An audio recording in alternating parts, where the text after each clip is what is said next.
The interrogation room at Coalfield State Penitentiary in Tennessee was shrouded in a heavy silence that October morning. The faded green walls witnessed daily the most difficult conversations between guards and prisoners. But that day, something different was about to happen. Marcus Sullivan, a 42-year-old man with tattoos that told stories of a violent life, sat in a wooden chair in the center of the room. His hands trembled slightly, not from the cold, but from the news he had received 3 days earlier. The diagnosis had been devastating: advanced pancreatic cancer. The prison doctors were blunt. He had, at most, 6 weeks to live. Marcus had spent the last 8 years behind bars, serving a 15-year sentence for armed robbery and aggravated assault. He knew he would never see the outside world again as a free man. But there was one thing, just one thing, he needed to see before he left. Director James Whitmore entered the room accompanied by the prison psychologist, Dr. Helen Carter. Both wore solemn expressions. Marcus observed them with tired eyes, which had already lost the defiant glint that characterized his early years in prison. Whitmore sat down opposite him, interlacing his fingers on the metal table between them. "Sullivan," the director began in a deep voice, "Dr. Carter and I have spoken about your request. It's quite unusual, you understand." Marcus nodded slowly. His request had been simple, but laden with emotion. He wanted to see his German shepherd Rex one last time before he died. Rex wasn't just a pet. He had been his companion during the darkest years before his imprisonment, the only being who remained by his side when everyone else abandoned him. When Marcus was imprisoned, his younger sister Claire had promised to take care of Rex. She kept in touch by letter for the first few years, sending occasional photos of the dog. But in the last 2 years, the letters stopped arriving. "We managed to locate your sister," Whitmore continued. "She still has the dog. Rex is now 10 years old. She agreed to bring him here, but I need you to understand the conditions. It will be a supervised visit, in this room, with guards present. 15 minutes maximum." Marcus's eyes filled with tears. He hadn't cried since the day he was sentenced, but now the emotions he'd repressed for years overflowed. "Thank you," he murmured, his hoarse voice breaking. "Thank you so much." 3 days later, Marcus was taken back, to the same room.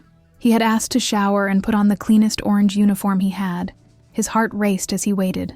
5 guards stood along the walls, watching intently. The security protocol was strict, even for a dying man. The door opened, and Claire went in first. She was older, with gray strands appearing in her brown hair. Her eyes met Marcus's briefly, and there was a mixture of sadness and something he couldn't quite decipher. Perhaps pity, perhaps forgiveness. She held Rex's collar tightly. When the German shepherd entered the room, time seemed to stand still. Rex was a magnificent dog, still strong despite his age. His black and tan fur gleamed under the fluorescent lights. His ears perked up immediately, alert, and then his eyes met Marcus's. What happened next left everyone in the room completely speechless. Rex began to tremble. It wasn't fear. It was something primal, an emotion that transcended the human capacity for complete comprehension. The dog took a hesitant step toward Marcus, then another, his brown eyes fixed on the man sitting in the distance. Claire released the leash, realizing it would be useless to try to control the animal at that moment. Rex moved forward slowly, each step measured, as if processing a distant memory. He came within a meter of Marcus and stopped. The dog tilted his head to the side, studying the man's face. Marcus was frozen, tears streaming freely down his cheeks. "Rex," he whispered. "It's me, kid. It's me." Recognition came like a wave. Rex suddenly leaped forward, placing his front paws on Marcus's lap, almost knocking him off the chair. The dog began to whine, high-pitched sounds of pure joy and anguish mixed together. He frantically licked Marcus's face, his tail wagging so violently that his whole body shook. Marcus hugged the animal tightly, burying his face in the dog's fur. "I missed you," Marcus sobbed. "I missed you so much, boy." The guards watched the scene with varying expressions. Some seemed uncomfortable, others clearly moved. Guard Rodriguez, a 20-year veteran of the force, discreetly wiped his eyes. Dr. Carter covered her mouth with her hand, fighting back her own emotions. But then something extraordinary happened. Rex, after the initial moment of euphoria, recoiled slightly. He sniffed Marcus meticulously, starting at his neck, then moving down his chest. His snout pressed against the side of Marcus's body, exactly where the tumor had spread. The dog whimpered softly, a sound laden with worry. He looked Marcus in the eyes, and in that moment, there was an understanding between them that defied logic. Rex knew. Dogs have the ability to detect chemical changes in the human body, and Rex certainly sensed that something was terribly wrong with his owner. The German Shepherd lay down at Marcus's feet, resting his head on the standard white prison boots, refusing to move. It was a protective stance, a final act of loyalty. Claire approached slowly. "Marcus," she said, softly, "I need to tell you something." Marcus looked at her, still stroking Rex's head. "What?" "Over the past 2 years, Rex. He's changed. After the letters stopped coming, I thought it would be best to let you move on. But Rex, he's never forgotten you. Every time he hears a police siren, he runs to the window and howls. Every night, he sleeps in front of the front door, waiting for you to come home." Claire's words broke something inside Marcus. All the remorse, all the guilt, all the pain of the last 8 years resurfaced. "I messed everything up," he admitted. "I messed up my life. I messed up his life having to take care of him, and I messed up his life too." "No," Claire replied firmly. "Rex has had a good life with me, but you need to know that this dog loves you in a way I've never seen before, and I think you deserve to know that before." She couldn't finish the sentence. She didn't need to. Director Whitmore approached. "Sullivan, your 15 minutes ended 10 minutes ago, but I'll give you more time. Stay as long as you need." Marcus nodded in thanks. He slid from the chair to the floor, sitting down next to Rex. The dog immediately repositioned himself, lying down beside him, his head resting in Marcus's lap. The two remained there, man and animal, reunited after 8 long years. "You know," Marcus began, more to himself than to anyone else in the room, "before Rex, I was lost. My parents died when I was 16.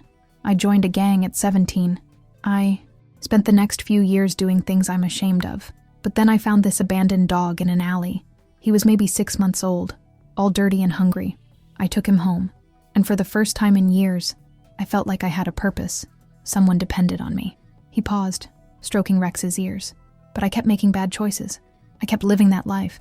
And then I made the mistake that brought me here. I robbed that convenience store. The owner reacted, and I hit him. I almost killed him. When the police caught me, all I could think was, who's going to take care of Rex?" Claire knelt beside her brother. "I volunteered because I knew how much he meant to you, and because I hoped that somehow, taking care of Rex could keep me connected to you, to the brother I remembered from before everything went wrong." Marcus looked at his sister for the first time in years with genuine attention. He saw the wrinkles of worry, the signs of sleepless nights. "Claire, I'm so sorry. For everything. For putting you in this position. For not being the brother you deserved." "You're still my brother," she replied, her voice breaking. "And that dog, he taught me something about forgiveness, about unconditional loyalty. Rex never judged your past. He just loved you. And I think there's a lesson in that for all of us." The hours passed strangely in that room. Time seemed to both drag and fly. Rex stayed by Marcus's side, occasionally lifting his head to lick his face or press his snout against him. It was as if the dog was trying to memorize every detail, every scent, instinctively knowing that this would be their last encounter. Dr. Carter watched the interaction with both professional and human fascination. She had studied the connection between humans and animals, but seeing it firsthand was different. "You know," she said softly, "studies show that the presence of animals can lower blood pressure, reduce anxiety, and even increase endorphin production. But this is more than science. This is pure love." Marcus smiled weakly. "Rex has always been special. He's saved me from myself more times than I can count. Nights when I was thinking of doing something stupid, he was there. Just his presence made me reconsider." "Then maybe," suggested Dr. Carter, "this meeting isn't just a farewell.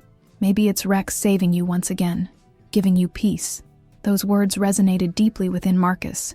He realized she was right. The anger he carried, the regret that consumed him, all of it began to dissolve in Rex's presence. The dog didn't care about his crimes. He didn't care about the lost years. All that mattered was the present moment, the here and now of being with his human again. Officer Rodriguez approached hesitantly. "Sir," he addressed Director Whitmore, "it's almost 4 o'clock. Protocol." Whitmore raised his hand, silencing him. "Protocol can wait, Rodriguez. This man is dying. Let him have this peace." As day turned into afternoon and afternoon into night, something remarkable happened. Other guards began entering the room during their breaks, just to observe. No one spoke much, but everyone felt they were witnessing something sacred. The connection between Marcus and Rex transcended the barriers of the bars and uniforms. It was a reminder that, even in the darkest circumstances, love finds a way. Finally, as the prison lights began to dim for nighttime, Claire gently touched Marcus's shoulder. "I need to take Rex back. It's a long trip home." Panic gripped Marcus. "No, please, just a few more minutes." But he knew he was only prolonging the inevitable. With a pain that felt physical, he hugged Rex one last time. The dog seemed to sense the finality of the moment.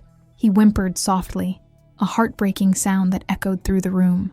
"Be a good boy," Marcus whispered in Rex's ear. "Take care of Claire for me. And Rex, thank you for loving me when I didn't deserve to be loved." Claire fastened the leash on Rex again, and the dog reluctantly stood up. But instead of walking toward the door, Rex did something no one expected. He sat down, still as a statue, and began to howl.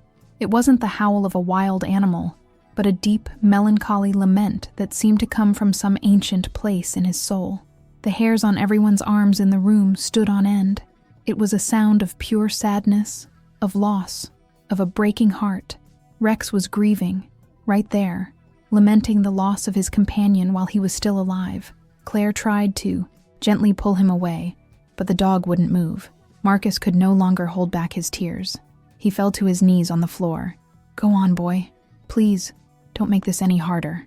As if understanding the words, Rex stopped howling.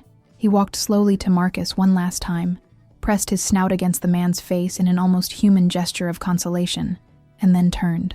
With heavy steps, he walked towards the door with Claire. But before leaving, Rex looked back one last time. His eyes met Marcus's across the distance, and in that look, there was acceptance. There was understanding. There was a silent goodbye that needed no words. The door slammed shut, and Marcus completely collapsed. The sobs came from a deep place, a well of emotion he had kept locked away for years. Director Whitmore motioned for the guards to give Marcus a moment. Even the most hardened officers seemed shaken by what they had witnessed. Eventually, Marcus was helped to his feet and escorted back to his cell. But something had changed in him.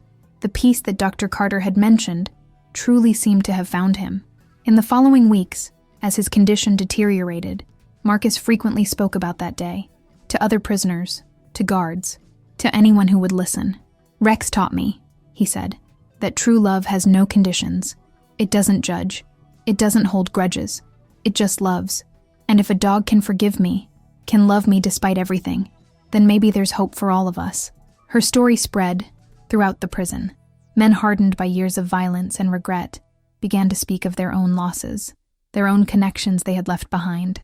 The impact of Rex's visit went beyond Marcus. It touched something primal in everyone who heard about it. Claire sent Marcus a final letter 2 weeks after the visit. She attached a photo of Rex lying in the sun in the backyard. In the letter, she wrote, "Rex has been sleeping better since that day. It's like he needed that goodbye as much as you did. He knows you love him, Marcus, and that's all that ever mattered to him." Marcus spent his last days holding that photo. When the pain became unbearable, he would look at Rex's picture and find strength. And when the time finally came, in the quiet of a cold November morning, Marcus passed away peacefully, Rex's photo still in his hand. The news of Marcus's death reached Claire via an official link from the prison. She sat in her kitchen, Rex lying at her feet as always, and allowed herself to cry for the brother she had lost long ago to wrong choices, but who had found redemption, even if only for a few hours, in the loving eyes of a loyal dog. And Rex, as if he knew, lifted his head and rested it in Claire's lap, offering the same comfort he had given Marcus. Because in the end, that's what Rex did. He loved unconditionally, forgave completely, and taught the humans around him what it truly meant to be truly faithful. In the months following Marcus's death, something unexpected began to happen. Warden Whitmore, deeply impacted by what he had witnessed in that interrogation room, initiated a pilot program at Coalfield State Penitentiary. He called it Project Second Chance, and his inspiration came directly from those extraordinary hours with Marcus and Rex. The idea was simple, yet revolutionary for the prison system: to allow terminally ill or well-behaved prisoners to have visits from pets, specifically dogs, under strict supervision. The proposal faced initial resistance. The Tennessee Department of Corrections argued about security risks, health protocols, and dangerous precedents, but Whitmore was persistent. He presented studies on animal-assisted therapy, data on violence reduction in prisons that had implemented similar programs, and most importantly, he shared testimonies from guards who had been present that day with Marcus and Rex. Guard Rodriguez, in particular, became a vocal advocate for the program. "I've worked here for 20 years, he said at a meeting with state officials, and I've never seen anything transform a man the way that dog transformed Marcus Sullivan. If we can bring a little of that humanity to this place, we have an obligation to try." Claire also became part of this mission, though unintentionally at first. She began receiving calls from relatives of other prisoners who had heard about Rex's visit. A mother whose son was serving 25 years for manslaughter pleaded if her golden retriever could visit him. A wife who had remained faithful to her husband during 15 years of imprisonment asked if the family beagle could pay a visit. The stories were all different, but the theme was always the same: love, loss, and the desperate hope of reconnection before it was too late. Claire found herself sitting at her kitchen table one evening, Rex at her feet as always, surrounded by letters and emails from people she had never met. Each message carried the weight of years of separation, of regret, of longing. She thought of her brother, of how those few hours with Rex had given him peace in his final moments. How could she deny that to others? That's how Claire became the unofficial coordinator of Project Second Chance. She worked with the families, checked on the animals' conditions, coordinated visiting hours, and most importantly, prepared both the humans and the dogs for the encounters. Rex often accompanied her on these visits, as if he understood that his purpose was now greater than just being a pet. He had become a silent ambassador for healing through interspecies connection. The program's first official visit took place 3 months after Marcus's death. A man named David Chen, serving a 10-year sentence for financial fraud, was to receive a visit from his Labrador retriever, Daisy. David had raised Daisy since she was a puppy, and she was now 7 years old. He hadn't seen her for 4 years, since his ex-wife, bitter about the divorce and imprisonment, had cut off all contact. But David's daughter, now an adult and reconciled with her father, had located Daisy and agreed to bring her. Claire was present that day, as were Dr. Carter and several guards, including Rodriguez. There was a nervous tension in the air. Everyone knew that this moment would define the future of the program. If anything went wrong, if there was any security incident, Project Second Chance would be permanently canceled. When Daisy entered the room, her tail immediately began wagging. Unlike Rex, who had needed a moment to process the recognition, Daisy identified David instantly. She pulled on the leash with such force that David's daughter almost lost her balance. The Labrador crossed the room in seconds and leaped, placing her paws on David's chest with such force that he had to brace himself on the table to avoid falling. David laughed and cried simultaneously, hugging the dog as she licked every inch of his face she could reach. "My girl," he repeated, continuously, "my good girl." The scene was less intense than it had been with Marcus and Rex, but no less moving. It was confirmation that what had happened to Marcus was not an anomaly, but a universal truth. Dogs don't forget those they love. The program grew slowly but steadily. Each visit brought its own emotions, its own stories. There was Jonathan, an Iraq veteran serving time for illegal possession of weapons, who was reunited with his service dog, a Belgian shepherd named Atlas. When Atlas entered the room, he immediately assumed his service position beside Jonathan, as if the 3 years of separation had never happened. Jonathan, who suffered from severe post-traumatic stress disorder and had attempted suicide twice in prison, found in Atlas's visit a renewed reason to continue his therapy and work toward rehabilitation. There was Maria, a 58-year-old woman serving 15 years for drug trafficking, who last saw her Chihuahua, Pequeno, who was now 12 years old and nearly blind.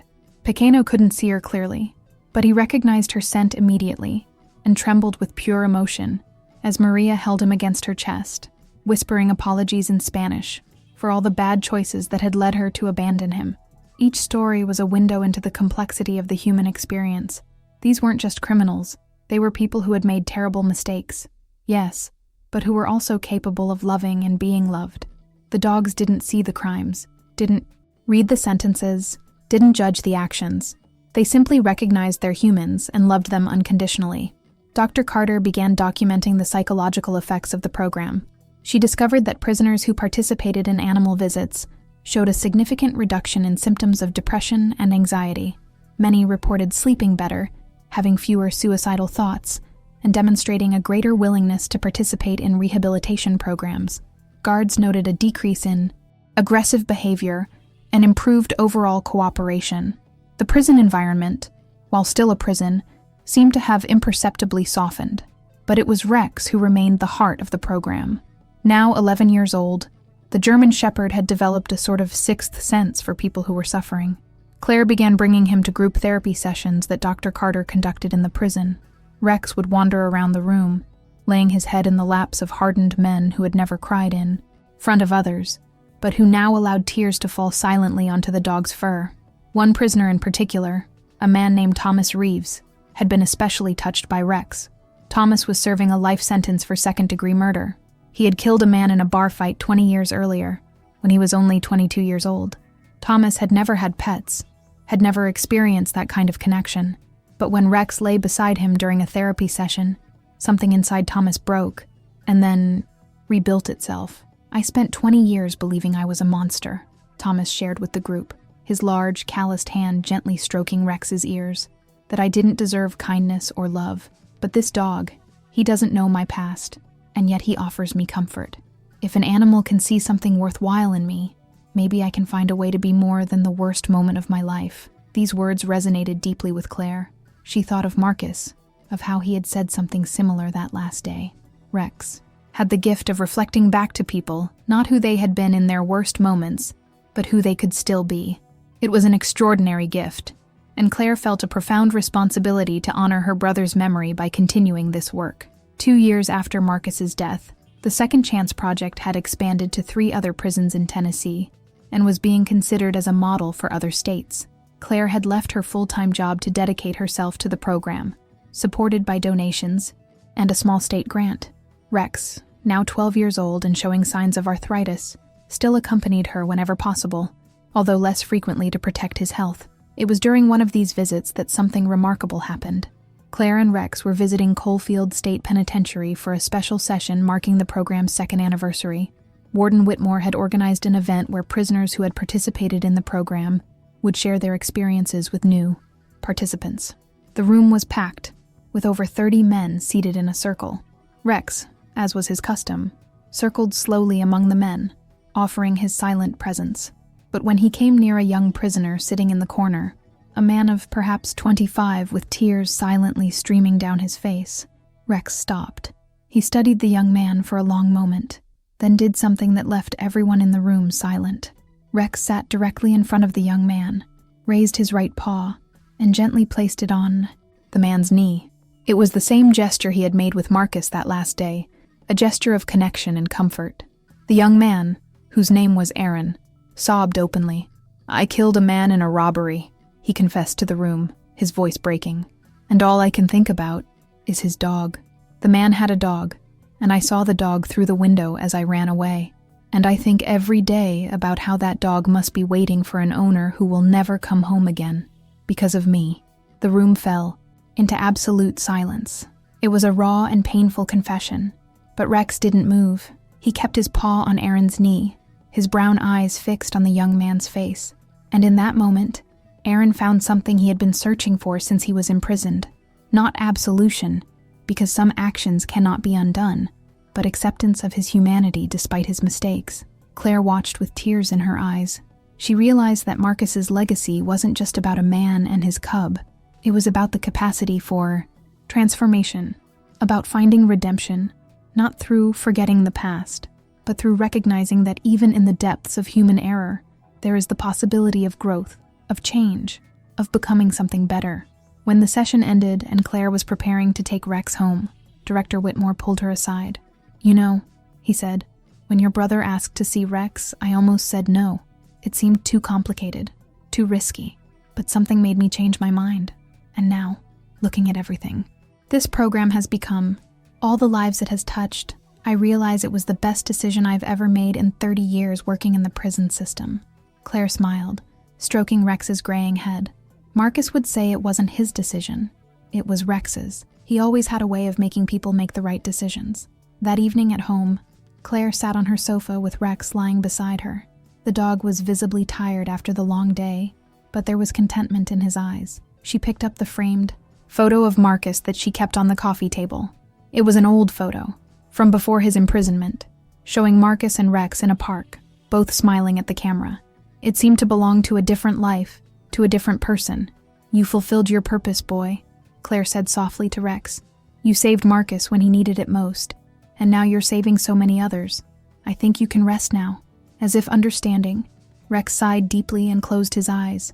Over the next few months, his health began to decline gradually.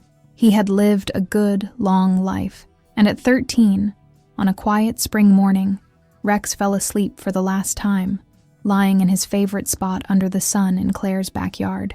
News of Rex's death spread quickly through the network of prisons where Project Second Chance operated. Prisoners who had never met the dog personally, but who had heard his stories, felt the loss. Guards who had witnessed his work mourned, and Claire, amidst her sadness, also felt profound gratitude for having known and loved such an extraordinary animal. The Second Chance Project continued, stronger than ever, as a living testament to the transformative power of unconditional love that Rex had exemplified. And somewhere, Claire liked to imagine, Marcus and Rex were together again, reunited, beyond the bars, beyond the limitations of mortal life, finally free and finally at peace.